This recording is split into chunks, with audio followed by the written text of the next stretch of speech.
Let's talk about, first of all, how is it playing at a home tournament like this and being able to play in front of a crowd last night at Showcase? Great. I mean, we have an incredibly supportive group of people who come to our games, and the fact that there are only a couple really generates a lot of publicity for our city in terms of Ultimate. It's been great. Huge crowds the last couple of times, and super supportive, so it's always a benefit. And one big thing for the Northwest region is the regional changes, obviously, with California leaving, and the new strength bid system. How does that, since you guys missed out on nationals last year, barely, how does that affect the way that you approach this season?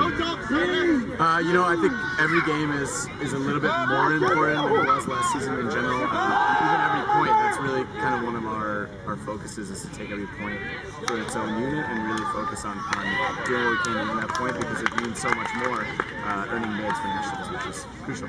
Right. Who do you guys see as your biggest competitor in the region? That's a great question. I mean, obviously Furious, we have a nice, strong rivalry, and for the most part, we battle them really strongly. Rhino is looking very unique this year.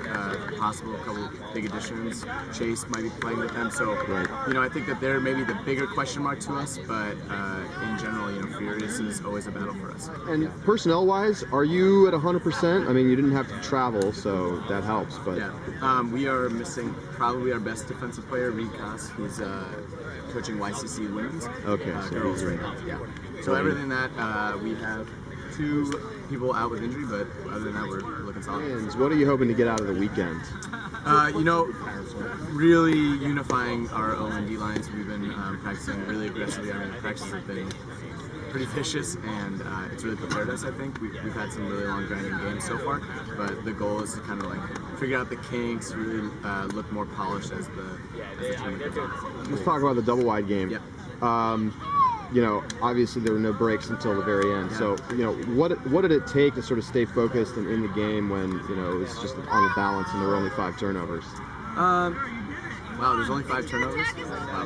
Wow.